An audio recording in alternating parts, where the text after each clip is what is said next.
नमस्कार, I am Gurpreet Rana and you are watching ET now. So recently हमारी finance minister Nirmala Sitharaman ने series of tweets किए हैं जिसमें बहुत इंटरेस्टिंग रेवलेशंस जीएसटी को लेकर किए गए हैं। साथ ही में अप्रैल में हमने अपने जीएसटी कलेक्शंस में रिकॉर्ड हाई टच किया है। अगर आप भी उनमें से एक हैं कि नहीं पता है कि जीएसटी क्या होता है, क्या क्या अलग अलग तरह का जीएसटी होता है, क्या टैक्स स्लैब रेट्स अभी जीएसटी के चल रहे हैं, so this video is for you. So चलिए आज के वीडियो को स्टार्ट करते हैं। सबसे पहले तो बात कर लेते हैं कि निर्मला सीतारमन की ट्वीट्स क्या क्या थे। सो उन्होंने ट्वीट करके कुछ इंपॉर्टेंट चीजें कही हैं। सबसे पहले तो उन्होंने कहा है कि इट इज अ मिथ कि सारे जीएसटी कलेक्शंस जो हैं वो सेंटर के पास जाते हैं। देखो, शुरू हो जाएगी वीडियो तो मैं आपको बताऊंगी बेसिक कॉन्सेप्ट जीएसटी का क्या होता है। फिलहाल हम लोग पहले निर्मला सीतारमन जी के ट्वीट्स पर नजर डालते हैं। उन्होंने कहा है कि जीएसटी कलेक्शंस जो हैं वो सिर्फ सेंटर के पास नहीं जाते हैं। ठीक है, बहुत लोगों को लगता है कि सेंटर के पास सारे जीएसटी कलेक्शंस जो हैं जाते हैं, तो ये एक बहुत बड़ा मिथ है। उनका कहना है ट्वीट में कि जीएसटी जो है वो स्टेट रेवेन्यूज में भी सिग्निफिकेंटली कंट्रीब्यूट करता है। यहाँ पर उन्होंने कहा कि 24% स्टेट रेवेन्यू जो है पिछले 6 साल में ज्यादा देखने को मिला है as compared to old regime. देखो, पहले क्या है, हमारे पास बहुत अलग अलग जो है ना मल्टी टियर टैक्स स्ट्रक्चर होता था। अलग अलग लेवल्स पे टैक्स लगाया जाता था, जैसे वैट हो गया, एक्साइज हो गया, तो ये अलग अलग टैक्सेस लगाए जाते थे। तो इनको क्या है, हटा कर क्या है, नया सिस्टम लाया गया जीएसटी, राइट। तो इस ट्वीट में उनका कहना है कि पिछले 6 सालों में जो राज्य हैं, जो स्टेट्स हैं, उन्होंने जो रेवेन्यू कमाया है ना, उन्होंने जो आय कमाई है वो 24% ज्यादा कमाई है जीएसटी की बदौलत। ऐसा उनके इस ट्वीट में कहा गया है। उनका कहना है कि स्टेट्स जो है वो एसजीएसटी का 100% रिसीव करते हैं, यानी कि 100% एसजीएसटी स्टेट्स के पास जाता है। एसजीएसटी आईजीएसटी भी मैं आपको बताऊंगी। उसके बाद कहा कि 50% आईजीएसटी जाता है स्टेट्स के पास, और सीजीएसटी का भी एक सिग्निफिकेंट पोर्शन यानी 42% जो है वो भी स्टेट्स को जाता है, और ये बेस्ड होता है फाइनेंस कमीशन के रिकमेंडेशंस पे। तो यानी कि कहने का मतलब ये है कि स्टेट्स का रेवेन्यू बढ़ा है 24%, और सिग्निफिकेंट पोर्शन जो है अलग अलग जीएसटी जो होते हैं उसका सिग्निफिकेंट पोर्शन स्टेट्स के पास जाता है। उसके बाद उनका कहना है कि जीएसटी की वजह से जो पहले 17 अलग अलग टैक्सेस और 13 सेसेस लगते थे, उन्हें क्या है अब एक 5 टियर स्ट्रक्चर में क्या है शिफ्ट कर दिया गया है, यानी कि पहले से थोड़ा सिंप्लीफाई कर दिया गया है हमारे इनडायरेक्ट टैक्स रिजीम को। यहाँ पर बोला गया कि रजिस्ट्रेशन भी हमारी बड़ी है ना। गुड्स के लिए 40 लाख रुपीस जो है टर्नओवर थ्रेशोल्ड कर दिया गया है रजिस्ट्रेशन के लिए, 20 लाख सर्विसेज के लिए कर दिया गया है। इसके अलावा उन्होंने कहा कि जीएसटी जो है वो कई सारे एसेंशियल आइटम्स के लिए एग्जेम्प्टेड भी है, यानी कि ऐसे आइटम्स जिन पर जीएसटी नहीं लगता है, जैसे कि हेल्थ केयर हो गया, एजुकेशन हो गया, पब्लिक ट्रांसपोर्ट हो गया, सैनिटरी नैपकिन्स हो गया। तो ये सारी चीजें ऐसी हैं जिन पर जीएसटी एग्जेम्प्टेड है, यानी कि जीएसटी नहीं लगता है। सो ये कुछ रेवलेशंस उनके ट्वीट में किए गए हैं। अब हम लोग इसी को डिटेल में देखेंगे कि ये सारी चीजें क्या हैं, और इनका एनालिसिस भी हम लोग इसमें करेंगे। लेकिन सबसे पहले मैं आपको यहाँ पर ये भी बता देती हूँ कि अप्रैल के मंथ की अगर हम बात करते हैं तो अप्रैल में हमने रिकॉर्ड हाई टच किया है, और हमारा जीएसटी कलेक्शन रहा है 2.10 लाख करोड़ रुपीस। सो यहाँ पर अगर बात करें तो ये हमने एक नया हाई जो है वो बनाया है, यानी कि जब से जीएसटी आया है तब से लेकर अब तक क्या है, हमारा सबसे ज्यादा जीएसटी कलेक्शन जो है वो हमें देखने को मिला है। तो यहाँ पर अगर आप इस चार्ट के ऊपर नजर डालें तो ये जीएसटी कलेक्शन है करोड़ में, 50,000 करोड़, 1 लाख करोड़, 1,50,000 है ना, 2 लाख करोड़। सो यहाँ पर अगर बात की जाए तो आप देख सकते हैं कि ओवर द लास्ट ईयर है ना, अगर हम कंपेयर करें इसे, जैसे ये है इस साल का जनवरी 2024 है ना, फरवरी 2024, मार्च 2024। तो यहाँ पर अगर बात की जाए तो आप देख सकते हैं कि यहाँ से जो है बीच बीच में हल्का फुल्का डिप देखने को मिला है, लेकिन कॉन्स्टेंटली क्या है, हमारे जीएसटी कलेक्शन जो है एक मतलब सिग्निफिकेंट लेवल पर ही है, राइट। लेकिन इस बार क्या है, ये जो 2 लाख वाला मार्क है ना, ये हमने क्रॉस किया है और हम लोग 2.10 लाख करोड़ पे पहुंच गए हैं। सो ये ट्रेंड्स हमें जीएसटी कलेक्शन में देखने को मिले हैं। देखो, जीएसटी कलेक्शन टैक्स है बेसिकली, तो गवर्नमेंट कलेक्ट करती है और इससे रिवेन्यू जनरेट होता है। तो रिवेन्यू जनरेट करने का एक इंपॉर्टेंट सोर्स बन चुका है, और ये जो है सिग्निफिकेंटली राइज कर रहा है। तो अब अगर हम बात करते हैं, एक ओवरव्यू मैं आपको दे देती हूँ कि आज के सेशन में मैं आपको क्या क्या चीजें समझाऊंगी। सबसे पहले मैं आपको समझाऊंगी कि जीएसटी क्या होता है, उसके बाद मैं बताऊंगी कि जीएसटी को रेगुलेट कौन करता है, कैसे किया जाता है, उसके बाद इंडिया में जीएसटी रेट्स क्या क्या चल रहे हैं। ओवर द ईयर्स हमने कलेक्शन तो देखी है, लेकिन यहाँ पर हम बात करेंगे पर्टिकुलरली अप्रैल की कलेक्शन के बारे में कि क्या उसके बारे में चीजें नहीं है, नेट प्रॉफिट हमें कितना हुआ है, और लास्ट में हम बात करेंगे जीएसटी से लेकर चैलेंजेस पर, है ना, बिकॉज जीएसटी आया है तो डिबेट्स जो है इस पर चलती रहती हैं। सो इसके चैलेंजेस भी हम लोग क्या है कंसिडरेशन में लेंगे। सबसे पहले बात करते हैं कि जीएसटी होता क्या है। भाई जीएसटी क्या होता है? जीएसटी की सिंपल सी फुल फॉर्म है गुड्स एंड सर्विसेज टैक्स, यानी कि ऐसा टैक्स जो गुड्स और सर्विसेज पे लगाया जाता है। जिन्हें नहीं पता है, गुड्स से मतलब है कोई भी चीज, दूध दही पानी है ना, ये सारी क्या है आपकी चीजें हैं, तो ये गुड्स में आ जाता है। सर्विसेज में क्या चीजें आ जाती हैं? सेवाएं। जैसे कि फॉर एग्जांपल अभी मैं आपको एक चीज एक्सप्लेन कर रही हूँ, उसमें एक सर्विस है ना, कोई एजुकेशनल कोई टीचर है वो जब पढ़ाता है तो वो क्या हो जाती है? एक सर्विस हो जाती है। कोई डॉक्टर है जब आपकी जांच करता है तो वो क्या है? इसकी सर्विस हो जाती है। तो सर्विसेज पर भी टैक्स लगाया जाता है। तो गुड्स और सर्विसेज दोनों पर जो टैक्स लगाया जाता है उसे जीएसटी कहते हैं। इसकी लेम डेफिनेशन हो गई। ये क्या है? एक इनडायरेक्ट टैक्स हो जाता है आपका, यानी कि इनडायरेक्टली आपसे लिया जाता है। बेसिकली आपके ऊपर जो है इसका कोई बर्डन नहीं आएगा। टैक्स पेयर जो होगा, जो बिजनेसेस वगैरह होते हैं, उनको ये पे करना होता है। एज इंडिविजुअल्स हमें ये टैक्स पे तो करना है, लेकिन इसका बर्डन हमारे ऊपर नहीं है। हमें इसके लिए अलग से जाके फाइलिंग नहीं करनी है, जैसे हमें इनकम टैक्स के लिए करनी होती है, राइट। सो ये क्या है? आपका एक इनडायरेक्ट टैक्स है जो गुड्स और सर्विसेज पे लगाया जाता है। कॉमन एग्जाम्पल मैं आपको देती हूँ। जैसे आप कभी भी किसी रेस्टोरेंट में जाते हो तो जब भी उसका बिल आता है, अगर आपने उसे ध्यान से देखा हो, तो लास्ट में क्या है? बिल जब टोटल होता है तो उसमें एसजीएसटी और सीजीएसटी आपको देखने को मिलेगा, कुछ परसेंट उसमें लगता है। वो ऐड करके आपका टोटल बिल जो है वो निकाला जाता है। तो यहाँ पर क्या होता है कि टोटल बिल टैक्स तो आप ही पे कर रहे हैं, लेकिन क्या है आपके ऊपर बर्डन नहीं है। आपने खाना खाया रेस्टोरेंट में, आपने टोटल पैसा दिया और आप चले गए। अब वो जो जीएसटी लगा है, वो जीएसटी जो सरकार को भरना है वो रेस्टोरेंट वाले भरेंगे, वो आपको नहीं भरना है। तो burden is on the businesses, right. So यहाँ पर अगर बात की जाए तो ये क्या है? एक इनडायरेक्ट टैक्स हो जाता है जीएसटी। इसके अलावा बात करिए जीएसटी की, तो जीएसटी आप सबको पता है कि साल 2017 में आया है। 1 जुलाई से भारत में इसे लागू किया गया था, 1 जुलाई 2017 में, है ना। जीएसटी की बात करें तो ऐसा नहीं है कि इंडिया में पहली बार जीएसटी आया। ये जो कॉन्सेप्ट है ये लिया गया है फ्रांस से, है ना। फ्रांस से आया है ये जीएसटी का कॉन्सेप्ट। अगर बात की जाए तो फ्रांस ने 1954 में जो है ना पहला कंट्री था जिसने जीएसटी को इंप्लीमेंट किया था। उसके बाद से लगभग 160 कंट्रीज से भी ज्यादा जो है, 160 से भी ज्यादा देशों में जीएसटी हमें किसी न किसी तरीके से इंप्लीमेंट हुआ नजर आता है, and India is also one of them. So GST क्या है? बेसिकली एक इनडायरेक्ट टैक्स है जो गुड्स और सर्विसेज पे लगाया जाता है, राइट। अब यहाँ पर भी अलग अलग तरह का जीएसटी आ जाता है। एसजीएसटी, सीजीएसटी और आईजीएसटी, राइट। अब आपको पता है कि जीएसटी आपको ही भरना है ना। आपको अगर कोई भी चीज खरीदनी है, आपको कोई दूध दही खरीदना है, मोबाइल फोन खरीदना है, एसी खरीदना है, तो उस पर आपको जीएसटी भरना है, ठीक है। पे आप करेंगे, लेकिन उसको गवर्नमेंट को जो पे करेगा वो बिजनेस पे करेगा। इतना बेसिक, आई होप सबको क्लियर होगा। तो टाइप्स ऑफ जीएसटी, यहाँ पर जीएसटी भी अलग अलग तरह से लिया जाता है। सबसे पहले आ जाता है एसजीएसटी, यानी states goods and services tax. States goods and services tax की अगर बात करें तो यानी कि ये वो टैक्स है, ये वो जीएसटी है जो स्टेट्स लेवाई करते हैं, जो स्टेट्स लगाते हैं, है ना। सो यहाँ पर जो रेवेन्यू होता है वो किसके पास जाता है? स्टेट्स लगाएंगे तो इसका रेवेन्यू किसके पास जाएगा? स्टेट्स के पास जाएगा। इसका मैं आपको एक एग्जांपल देती हूँ और ये कौन से केस में लगता है? ये लगता है इंट्रा स्टेट केस में लगता है। इंट्रा स्टेट का मतलब क्या है? यानी कि एक राज्य के विद इन ही अगर कोई मूवमेंट हो रही है गुड्स एंड सर्विसेज की, तो उस पर जो जीएसटी लगेगा वो एसजीएसटी कहलाया जाएगा। फॉर एग्जांपल, इसको और सिंप्लीफाई करते हैं। मान लीजिए आप महाराष्ट्र में रह रहे हैं, लेट्स से फॉर एग्जांपल आप महाराष्ट्र में रह रहे हैं, है ना। आपने पुणे से मुंबई में जो है ना कुछ सामान मंगवाया है, ठीक है। मान लो आपने मोबाइल फोन ऑर्डर किया है ऑनलाइन और आपने मोबाइल फोन पुणे से मुंबई मंगवाया है, महाराष्ट्र की बात हो रही है। तो यहाँ पर पुणे से मुंबई जो आपने मोबाइल फोन मंगवाया है, अब इस पर जो जीएसटी लगेगा वो लगेगा एसजीएसटी, ठीक है। अब यहाँ पर एसजीएसटी जो लगेगा वो उसका रेवेन्यू किसके पास जाएगा? वो स्टेट्स के पास जाएगा, यानी कि भरेंगे आप ही। मोबाइल फोन का जो टोटल कॉस्ट होगा ना उसमें एसजीएसटी इंक्लूडेड होगा, ठीक है। पैसे आपको ही देने हैं, लेकिन उसकी जो पेमेंट है वो मैन्युफैक्चरर्स, जो मोबाइल फोन के जहां से भी आपने ऑर्डर किया है, वो बिजनेस जो है क्या है, गवर्नमेंट को पे करेगा। सो यहाँ पर एसजीएसटी आ जाता है, यानी कि वो जीएसटी जो स्टेट्स इम्पोज करते हैं। और ये क्या है, कब इम्पोज किया जाता है? जब कोई भी गुड्स और सर्विस विद इन स्टेट जो है एक जगह से दूसरी जगह जा रही है, मूवमेंट हो रही है। दूसरा आ जाता है यहाँ पर central goods and services tax. Central goods and services tax की बात करें तो यहाँ पर आ जाता है वो टैक्स जो सेंट्रल गवर्नमेंट लेवाई करती है। यहाँ पर रेवेन्यू जो है किसके पास जाता है, सेंट्रल गवर्नमेंट के पास, केंद्र सरकार के पास जाता है। भाई केंद्र सरकार को भी तो पैसे चाहिए, स्टेट्स को भी चाहिए, सेंट्रल गवर्नमेंट को भी चाहिए।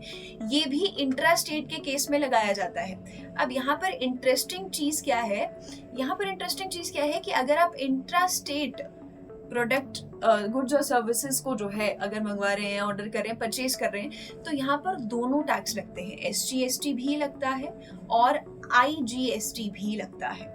ध्यान रखेंगे, दोनों टैक्सेस लगाए जाते हैं। SGST भी लगाया जाएगा और IGST भी लगाएगा। जैसे मैंने आपको अभी थोड़ी देर पहले एक एग्जांपल दिया, रेस्टोरेंट में जो बिल रिसीट आपको मिलती है, कभी भी आप जाएंगे तो बिल रिसीट जरूर देखिएगा, आपको समझ आ जाएगा। तो वहाँ पर SGST भी होता है और IGST भी होता है ना। जैसे दोनों का मिला के 9% आपका SGST हो जाएगा, 9% आपका जो है CGST हो जाएगा, सॉरी, है ना।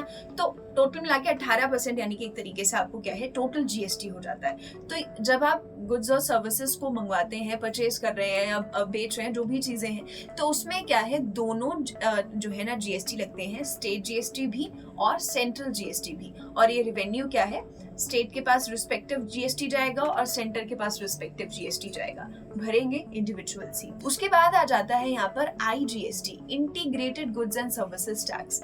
ये जो टैक्स होता है ये सेंट्रल गवर्नमेंट लगाती है, ठीक है। ये टैक्स सेंट्रल गवर्नमेंट के थ्रू लगाया जाता है और ये लगाया जाता है इंटर स्टेट के केस में। इंटर स्टेट यानी कि मान लीजिए आपने महाराष्ट्र से गुजरात में कोई सामान मंगवाया है, तो ये क्या है, दो स्टेट्स के बीच की बात हो गई ना। तो जब भी सामान इंटर स्टेट गुड्स और सर्विसेज इंटर स्टेट जाएंगी, इंटर स्टेट के केस में क्या लग जाएगा, integrated goods and services tax, और ये सेंट्रल गवर्नमेंट लगाती है। इसके बाद सेंट्रल गवर्नमेंट कुछ हिस्सा स्टेट्स को भी यहाँ से भी देती है। तो आप देख सकते हैं कि स्टेट्स के पास भी तीनों जगह से रेवेन्यू आ रहा है, सेंट्रल गवर्नमेंट के पास भी आ रहा है। अब यहाँ पर स्टेट्स के साथ साथ एक UGST भी होता है, ठीक है। UGST कुछ नहीं है, सिंपल जैसे स्टेट्स जो लगाते हैं ना, स्टेट GST जो लगाएंगे, वैसे ही जो यूनियन टेरिटरीज GST लगाएंगे उसको UGST बोला जाएगा। सो ये मेन 3 तरह की हैं, इसमें SGST और UGST आप एक ही कैटेगरी में रख सकते हैं। तो ये अलग अलग तरह के GST होते हैं जो इम्पोज किए जाते हैं गुड्स और सर्विसेज पे। स्टेट्स इससे अलग रेवेन्यू कमाती है और सेंट्रल गवर्नमेंट इससे अलग रेवेन्यू कमाती है। यहाँ पर जो पेमेंट है वो इंडिविजुअल्स को ही करनी है ना। कोई भी गुड्स और सर्विस आप परचेज करेंगे तो जो टोटल प्राइस होगा वो आपको GST के साथ इंक्लूड करके ही बताया जाएगा। बस फर्क इतना है कि जो पेमेंट है, जो गवर्नमेंट को पे किया जाएगा, वो बिजनेसेस के थ्रू किया जाएगा। अब यहाँ पर इसके साथ साथ बात करते हैं कि ठीक है, GST अलग अलग तरह का होता है, GST क्या होता है ये समझ आ गया, लेकिन इसे रेगुलेट कौन करता है, कौन देखता है GST को। तो इसके लिए आ जाती है हमारी GST काउंसिल। GST काउंसिल की बात की जाए तो GST काउंसिल है हमारी, जो कि इन सब चीजों को देखती है। सबसे पहले अगर बात की जाए तो GST काउंसिल में कौन कौन होता है। GST काउंसिल को हेड किया जाता है फाइनेंस मिनिस्टर के द्वारा, headed by the finance minister. जो भी हमारे वित्त मंत्री हैं उनके द्वारा हेड किया जाता है। करेंटली वित्त मंत्री है निर्मला सीतारमन, तो GST काउंसिल की चेयरपर्सन कौन हो जाती है, निर्मला सीतारमन। तो GST काउंसिल में को हेड किया जाता है फाइनेंस मिनिस्टर के द्वारा।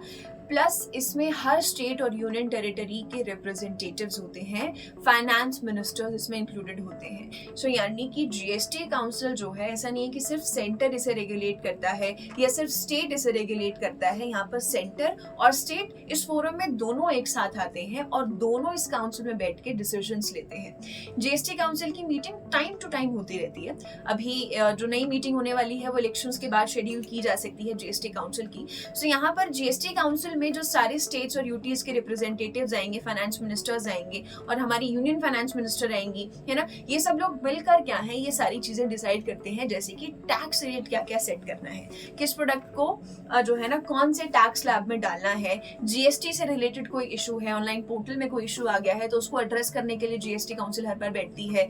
GST रूल्स को लेकर कोई अप्रूवल चाहिए तो उसके लिए बैठती है। GST कैसे इंप्लीमेंट हो रहा है उसको मॉनिटर करने के लिए या क्या की मतलब उसको मॉनिटर करने के लिए जो है GST काउंसिल बैठती है। तो ये सारे कुछ इंपॉर्टेंट जो है ना रोल्स आ जाते हैं GST काउंसिल के। तो जो GST से रिलेटेड जो भी चीजें हैं उनको कौन डिसाइड करता है, तो उसके लिए एक पर्टिकुलर बॉडी है हमारे पास और वो है GST काउंसिल, जिसमें स्टेट्स भी आते हैं और यूनियन फाइनेंस मिनिस्टर भी सेंटर की तरफ से आते हैं, राइट। सो ये सारे जो है ना GST से रिलेटेड जो भी इश्यूज हैं वो यहीं पर जीएसटी काउंसिल के रिकमेंडेशंस पर ही रिजॉल्व किए जाते हैं, टैक्स रेट्स भी यहीं से सेटल किए जाते हैं। इसके अलावा अगर मैं बात करूं कि टैक्स रेट्स एक्चुअली क्या क्या चल रहे हैं अभी इंडिया में करेंटली अगर बात की जाए, तो देखो अभी हमने पढ़ा निर्मला सीतारमण जी के ट्वीट में भी लिखा हुआ था कि 17 अलग अलग टैक्सेस पहले हमें देने पड़ते थे। अब क्या है, अगर मैं इनडायरेक्ट टैक्स सिस्टम की पर्टिकुलरली बात करती हूँ तो इसे अलग अलग टैक्स स्लैब्स में जो है वो डिवाइड किया गया है। सबसे पहले अगर मैं बात करती हूँ तो प्राइमरी जीएसटी स्लैब्स जो आ जाते हैं हर टैक्स पेयर के लिए, वो क्या है 0%, 5%, 12%, 18% और 28%। तो ये हमारे प्राइमरी जीएसटी स्लैब्स हैं, यानी कि आपको मैक्सिमम या मोस्टली जो प्रोडक्ट्स हैं वो इन्हीं टैक्स स्लैब रेट्स में नजर आएंगे। अब यहाँ पर जैसे मैं बात करूं 5%, 12%, 18%, 28% ये बहुत कॉमन है। 0% पर भी आते हैं। 0% पर आ जाता है आपका जैसे कि हो गया कर्ड, हो गया दही, हो गया पनीर, हो गया, ये सारी चीजें 0% पर आ जाती हैं, है ना। ये वो वाली चीजें हैं जो पैकेज्ड नहीं है ना, जो ओपन एक तरीके से आप कह सकते हैं जो खुले में मिलती हैं, जो पैकेज्ड नहीं होती हैं कर्ड पनीर, तो इनमें 0% जीएसटी है। इसके बाद 5% में अगर मैं बात करती हूँ तो जैसे रेलवे टिकट्स हो गई, मिठाइयाँ हो गई, इसमें 5% जीएसटी लगता है। 12% में बात करते हैं तो जैसे मोबाइल फोन्स हो गए, कंप्यूटर्स हो गए, इन पर 12% जीएसटी है। 18% की बात की जाए तो मिनरल वाटर हो गया, टूथपेस्ट हो गया, इन पर 18% जीएसटी है। 28% में बात करें तो सिगरेट्स हो गए, आपके कैफिनेटेड बेवरेजेस हो गए, एसी हो गए, इन पे 28% जीएसटी लगता है। तो ये अलग अलग जीएसटी रेट्स हैं। नंबर ऑफ प्रोडक्ट्स जो हैं, आइटम्स जो हैं, यहाँ पर हमें अलग अलग रेट्स में देखने को मिलते हैं। ये सिर्फ कुछ एग्जांपल्स थे जो मैंने आपको बताया। यहीं पे 0% के साथ साथ अगर मैं बात करूं तो 0% जीएसटी का क्या मतलब है? 0% जीएसटी यानी कि नो जीएसटी, कोई जीएसटी नहीं भरना पड़ेगा। यहीं पर साथ साथ में अगर मैं बात करती हूँ जीएसटी एग्जेम्पशन की, जो ट्वीट में भी कहा गया है निर्मला सीतारमण जी के द्वारा, है ना। यहाँ पर अगर बात करें तो जीएसटी एग्जेम्पशन की बात की जाए तो कई सारे प्रोडक्ट्स ऐसे हैं जिनको एग्जेम्प्ट किया गया है, जैसे कि हमारे यहाँ पर पेट्रोल, डीजल हो गया, अल्कोहल हो गया, तो ये सारी चीजें क्या हैं, इन पर जीएसटी नहीं लगता है, ये जीएसटी से एग्जेम्प्टेड है। लेकिन वहीं पर 0% जीएसटी में भी सेम चीज है। हाउएवर एक जो बेसिक डिफरेंस है वो आ जाता है आईटीसी का, यानी कि इनपुट टैक्स क्रेडिट का। ये मैं आपको आगे बताऊंगी कि ये क्या होता है। सो जीएसटी रेट्स करेंटली जो है अलग अलग हैं, अलग अलग टैक्स स्लैब रेट्स हैं। इसके अलावा और भी कुछ जो है कम कॉमन जीएसटी रेट्स हैं जो गुड्स में लगाए जाते हैं, जैसे कि 0.25% भी लगता है जीएसटी, 3% जीएसटी भी लगता है। कुछ केसेस में जो है और कम जीएसटी है, जैसे 1.5%, 5%, 6%। तो ये अलग अलग टैक्स स्लैब रेट्स हैं, अलग अलग रेट्स हैं जिसपे गुड्स और सर्विसेज पे क्या है टैक्स लगाया जाता है। अब हम बात कर लेते हैं कि अप्रैल में जो जीएसटी कलेक्शन था हमारा वो कैसा रहा था। हमने देखा कि किस किस तरह का जीएसटी है, क्या क्या टैक्स स्लैब रेट्स हैं। हमने देखा कि स्टेट्स भी यहाँ से अर्न करते हैं, सेंटर भी यहाँ से अर्न करता है। तो यहाँ पर अगर बात की जाए तो जीएसटी रेवेन्यू कलेक्शन हमारा कितना हुआ है, यानी कि हमने कितना रेवेन्यू अर्न किया है, टोटल 2.10 लाख करोड़ हमने यहाँ पर क्या है अर्न किया है। ये अभी तक का हाईएस्ट एवर रहा है, राइट। हमने पहली बार 2 लाख करोड़ का जो मार्क है उसे क्या है क्रॉस किया है, उसे ब्रीच किया है। इसके अलावा बात करें तो जो हमारा ग्रॉस रेवेन्यू रहा, अगर इसे हम ईयर ऑन ईयर देखें तो ये 12.4% रहा। 12.4% हमें ईयर ऑन ईयर ग्रोथ जो है रेवेन्यू में देखने को मिली है, राइट। लेकिन वहीं अगर हम बात करते हैं हमारा नेट रेवेन्यू क्या रहा है रिफंड्स के बाद, तो वो रहा है 1.92 लाख करोड़, यानी कि यहाँ पर 15.5% ईयर ऑन ईयर ग्रोथ हमें नेट रेवेन्यू में देखने को मिली है। अब यहाँ पर एक चीज मैं आपको बताती हूँ कि ये रिफंड्स क्या होते हैं। सबसे पहले अभी मैंने बताया था आईटीसी यानी कि input tax credit. Input tax credit की अगर बात की जाए तो इनपुट टैक्स क्रेडिट क्या होता है? इनपुट टैक्स क्रेडिट की बात करें तो इनपुट टैक्स क्रेडिट बेसिकली बोलेंगे जो जीएसटी भरा जाता है, इनपुट आउटपुट अलग अलग लेवल्स पे जो अलग अलग टैक्स रेट्स के हिसाब से जीएसटी भरा जाएगा, वो सिंपल लैंग्वेज में उसे आईटीसी बोलेंगे, इनपुट टैक्स क्रेडिट बोलेंगे। अब यहाँ पर क्या है, कई बिजनेसेस क्या है यहाँ पर इनपुट में इसको क्या है यहाँ से रिफंड एक तरीके से क्या है क्लेम कर सकते हैं। कुछ सर्टेन रूल्स एंड रेगुलेशंस उनको फुलफिल करने होंगे, कुछ कंडीशंस को फुलफिल करना होगा, जिसके बाद ही वो ये रिफंड क्लेम कर सकते हैं। तो यहाँ पर क्या है इनपुट लेवल पर कुछ हद तक क्या है रिफंड वो क्लेम कर सकते हैं, जिससे क्या है टैक्स में थोड़ी रियायत उन्हें मिल सकती है बिजनेसेस को, राइट। तो यहाँ पर क्या होता है कि हमारे पास जो जीएसटी कलेक्शन हमारे पास आता है उसमें से कुछ पोर्शन जो है वो रिफंड्स में भी जाता है, ठीक है। कई बिजनेस बिजनेसेस क्या है, यहाँ से आईटीसी रिफंड्स क्लेम करते हैं, राइट। तो जब आईटीसी रिफंड क्लेम किया जाता है तो वो टोटल कलेक्शन में से डिडक्ट होता है ना, क्योंकि सरकार को क्या है, टोटल जो रेवेन्यू आएगा जीएसटी में उसमें से ही क्या है रिफंड जो है बिजनेसेस को देना होता है। तो यहाँ पर क्या है, जो हमारा नेट रेवेन्यू आ जाता है, रिफंड्स को अगर हम हटा दें तो नेट रेवेन्यू हमारा कितना जनरेट हुआ है जीएसटी से, सिर्फ जो जीएसटी जो हम लोग भरते हैं, जो बिजनेसेस देते हैं, उससे जो नेट रेवेन्यू आया है वो हो जाता है 1.92 लाख करोड़ रुपीस, और जो हमारा जीएसटी रेवेन्यू कलेक्शन है वो कितना आ जाता है 2.10 लाख करोड़। सो ये हमारा अप्रैल का जो है कलेक्शन रहा है। यहाँ पर अनडाउटेडली हमारा रेवेन्यू भी बढ़ा है, हमारा कलेक्शन भी बढ़ा है, हमने 2 लाख करोड़ का मार्क भी जो है वो क्या है क्रॉस किया है। और शुरुआत में भी हमने ग्राफ में देखा था कि हम एक कंसिस्टेंट लेवल पर बने हुए हैं, हमें जीएसटी कलेक्शंस में जो है क्या है ग्रोथ नजर आ रही है। अब यहाँ पर बात कर लेते हैं कि ठीक है, ये सारी चीजें हमने रेवेन्यू देखा, हमने कलेक्शन देखा, अब बात करते हैं कि यहाँ पर चैलेंजेस क्या क्या आते हैं जीएसटी के साथ, है ना। जीएसटी हमारा 2017 से इम्प्लीमेंट हो रखा है, तो इसमें चैलेंजेस क्या क्या हैं। सबसे पहले आ जाता है रिफंड डिले इश्यूज, यानी कि अभी अभी हमने आईटीसी के बारे में पढ़ा, आईटीसी रिफंड्स के बारे में पढ़ा, राइट। तो एक इशू जो यहाँ पर देखने को मिलता है बिजनेसेस को, वो हो जाता है रिफंड का। हमने पढ़ा कि रिफंड बिजनेसेस क्लेम करते हैं, तो यहाँ पर ये चीज कही गई है कि बिजनेसेस को ये रिफंड मिलने में काफी डिले हो जाता है, क्योंकि यहाँ पर क्या है, जो पोर्टल है गुड्स और सर्विसेज टैक्स नेटवर्क जो है, ये जो पोर्टल है, इसमें कई बार ग्लिचेस देखे जाते हैं, कई बार जो है क्या है ग्लिचेस की वजह से पोर्टल सही से काम नहीं करता है, विच इज यूजुअल। कई बार ऐसा होता है कि नॉर्मल पोर्टल्स में भी ग्लिचेस आ जाते हैं, लेकिन यहाँ पर क्या है, रिफंड डिले इश्यूज जो हैं, ये बिजनेसेस के लिए एक बड़ा चैलेंज हो जाता है कि रिफंड जो है टाइमली नहीं मिलता है ना।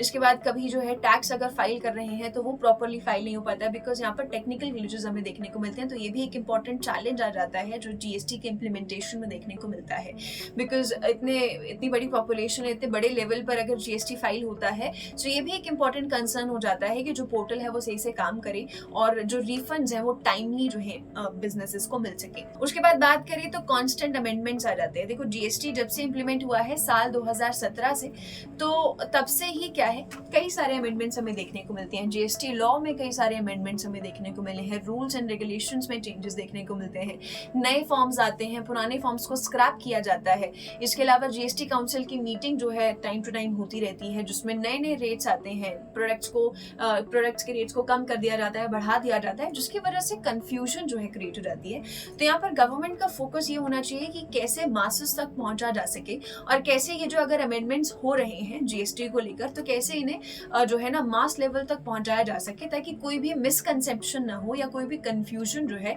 लोगों में जीएसटी को लेकर क्रिएट ना हो। तो ये कॉन्स्टेंट अमेंडमेंट्स भी चैलेंज बन जाते हैं, और गवर्नमेंट के लिए बड़ा चैलेंज होता है कि इन अमेंडमेंट्स को लोगों तक कैसे पहुंचाया जाए। उसके बाद आ जाता है मल्टीपल टैक्स रेट्स। देखो मल्टीपल टैक्स रेट्स की बात की जाए तो ये तो ठीक है कि इनडायरेक्ट टैक्स सिस्टम को और यूनिफाई किया गया है ना। पहले जहां पर 17 अलग अलग टैक्सेस लगते थे, अब क्या है, हमारे पास एक 5 टियर हमें स्लैब स्ट्रक्चर मिल गया है, जहां पर हम टैक्स रेट्स के बेसिस पे गुड्स और सर्विसेज को रखते हैं। लेकिन ये टैक्स रेट्स जो है ना, इनके क्लासिफिकेशन में डिस्प्यूट्स आ जाते हैं कि भाई जैसे अगर मैं आपको एक कॉमन एग्जांपल दूं, है ना, तो जैसे एक रेस्टोरेंट है अगर लेट्स से, है ना, अगर वो अल्कोहल सर्व कर रहा है ना, कई सारे रेस्टोरेंट्स होते हैं जो अल्कोहल खाने के साथ साथ अल्कोहल सर्व करते हैं, तो उनके लिए अलग जीएसटी रेट आ जाता है। लेकिन वहीं वो रेस्टोरेंट्स जो अल्कोहल सर्व नहीं करते हैं वो अलग जीएसटी रेट्स में आ जाते हैं। तो ये जो क्लासिफिकेशन है जीएसटी को लेकर, ये जो अलग अलग टैक्स रेट्स है, मल्टीपल टैक्स रेट्स हमें देखने को मिलते हैं, जो क्लासिफिकेशन है, इसकी वजह से भी कई बार डिस्प्यूट आ जाता है। तो ये मल्टीपल टैक्स रेट्स की वजह से भी क्या है, प्लस इसमें एक और इम्पोर्टेंट पॉइंट ये है कि ज्यादातर जो आइटम्स हैं वो 18% वाले हाई टैक्स रेट में जाते हैं। अभी हमने देखा कि 0%, 5%, 12% है, 18% है, 28% टैक्स रेट है। तो यहाँ पर ज्यादातर जो हमारे गुड्स और सर्विसेज हैं वो 18% वाले हाई टैक्स रेट में जाते हैं, जिसमें हमारे एसेंशियल आइटम्स भी शामिल हैं, जिसकी वजह से क्या है, जो सोसाइटी का जो पुअरर सेक्शन है वो जो है यहाँ पर इम्पैक्ट होता हुआ नजर आता है, क्योंकि ज्यादातर आइटम्स हाई टैक्स रेट में नजर आते हैं। इसके अलावा बात करें तो लैक ऑफ कवरेज भी देखने को मिलता है, बिकॉज अभी हमने देखा कि जीएसटी एग्जेम्पशन में भी कई प्रोडक्ट्स आते हैं, जैसे कि डीजल हो गया, पेट्रोल हो गया, अल्कोहल हो गया। तो यहाँ पर क्या है स्टेट्स के पास ही चला जाता है। स्टेट्स अपने हिसाब से यहाँ पर क्या है टैक्स सेट करते हैं। तो ये 28% जो है अभी इनडायरेक्ट टैक्स का मैक्सिमम हाई हमें देखने को मिलता है। इससे भी ऊपर जो है पेट्रोल डीजल में या अल्कोहल में टैक्स लगाया जाता है। तो क्या है इनडायरेक्ट टैक्स सिस्टम की अगर हम बात करें तो ये पेट्रोल डीजल अल्कोहल ये बड़े प्रोडक्ट्स आ जाते हैं। यहाँ पर क्या है इनके लिए कोई कवरेज नहीं है, इनको अभी तक क्या है शामिल नहीं किया गया है। इनसे भी क्या है ज्यादा जीएसटी जो है वो कलेक्ट हो सकता है। तो यहाँ पर लैक ऑफ कवरेज हमें देखने को मिलता है। उसके बाद बात करें तो इन्फ्लेशन और रेवेन्यू कलेक्शंस पर आ जाते हैं। देखो अभी अभी हमने देखा कि हमारा जो रेवेन्यू कलेक्शन है वो है 2.10 lakh crore, net revenue 1.92 lakh crore rupees है। हाउएवर हमारे पास इस चीज को लेकर कोई डेटा नहीं है कि इन्फ्लेशन को अगर एडजस्ट कर दिया जाए तो हमारे पास नेट रेवेन्यू कितना है, बिकॉज महंगाई बढ़ रही है ना। तो जब हम जैसे हम जीडीपी भी पढ़ते हैं तो हम रियल जीडीपी पे भी नजर डालते हैं कि रियल जीडीपी कितनी है, उसमें हम इन्फ्लेशन को एडजस्ट करते हैं कि महंगाई को अगर हम एडजस्ट कर दें तो भाई हमारी रियल जीडीपी कैसी है। लाइकवाइज अगर हम रियल जीएसटी रेवेन्यू की बात करते हैं तो उसका डेटा हमारे पास अवेलेबल नहीं है। तो कहने का मतलब ये है कि रेवेन्यू कलेक्शन जो है वो हमारा बढ़ रहा है, लेकिन उसके साथ साथ हमारे पास ये भी डेटा जरूर होना चाहिए कि इन्फ्लेशन को एडजस्ट करके हमारा रियल जीएसटी रेवेन्यू कितना है ना। यहाँ पर अगर मैं बात करूँ तो रिसेंटली जो हमारे former chief of economic adviser हैं अरविंद सुब्रमण्यम, उन्होंने रिसेंटली कुछ ट्वीट्स किए थे जिसमें उन्होंने कहा था कि हमारा जो जीएसटी रेवेन्यू है वो प्री जीएसटी के एवरेज तक अभी तक नहीं पहुंच पाया है। प्री जीएसटी से मतलब है यानी कि साल 2017 से पहले की बात हो रही है। जीएसटी के आने से पहले जो रेवेन्यू में हमारा एवरेज था वो था 6.2%। जीएसटी के आने के बाद अगर हम देखें तो जो हमारा रेवेन्यू है वो 6.1% पर है, राइट। सो यानी कि अभी तक हम लोग जो है हमारा कलेक्शन अनडाउटेडली बढ़ तो रहा है, लेकिन कहीं ना कहीं हमें बहुत ज्यादा फोकस करने की जरूरत है नेट रेवेन्यूज पर, है ना। और जो कि हमने देखा कि रिफंड से भी कटता है हमारा टोटल कलेक्शन। सो यहाँ पर अगर बात की जाए तो 6.1% जो है हमारा नेट रेवेन्यू आ जाता है, जो कि हमारा प्री जीएसटी एवरेज से थोड़ा नीचे है। सो ये चीज़ भी कही गई है। इसके अलावा हमने देखा अभी अभी कि हमारा जो नेट रेवेन्यू है जो अप्रैल के लिए रहा है वो रहा है 1.92 लाख करोड़। सो कहीं ना कहीं ये भी जरूरत है कि इन्फ्लेशन को एडजस्ट करके जो है नंबर्स गवर्नमेंट के थ्रू रिवील भी किए जाए ताकि इससे क्या है रियल एस्टिमेट लग पाए। इसके बाद बात करें तो मल्टीपल रजिस्ट्रेशंस का भी एक इशू आ जाता है बिजनेसेस के लिए। यहाँ पर अगर बात की जाए तो कई बिजनेसेस को ये इशू फेस करना पड़ता है कि अगर वो अलग अलग स्टेट्स में जा रहे हैं तो उनको अलग अलग स्टेट में हर स्टेट में उनको रजिस्ट्रेशन जो है वो करना पड़ेगा। अब एक ही बिजनेस है, मान लो एक ही अगर कोई बिजनेस है जो अपने अलग अलग चेंज खोल रहा है तो उनको हर स्टेट में जाकर रजिस्ट्रेशन करवाना पड़ेगा। अब इससे क्या होगा कि उनके कंप्लायंस कॉस्ट बढ़ जाएंगे, इससे उनके एडमिनिस्ट्रेटिव कॉस्ट्स बढ़ जाएंगे। तो मल्टीपल रजिस्ट्रेशंस भी क्या है बिजनेसेस के लिए एक बड़ा चैलेंज आ जाता है। जीएसटी के इम्प्लीमेंटेशन में भी हमें क्या है एक बड़ा चैलेंज नजर आता है। सो आज के वीडियो में इतना ही था। आई होप आपको आज का ये वीडियो समझ आया होगा। जीएसटी क्या होता है, किस किस तरह का जीएसटी होता है, क्या चैलेंजेस हैं, और एक एनालिसिस जो है इससे मिला होगा कि हमारा रेवेन्यू जो है कैसा है, कितना ग्रो कर रहा है। आपका क्या ओपिनियन है जीएसटी को लेकर हमारे साथ कमेंट सेक्शन में जरूर शेयर करें। आज के वीडियो में इतना ही, मिलेंगे अगले सेशन में, तब तक take care, bye. For more of such videos, do like, share and subscribe to ET Now Swadesh.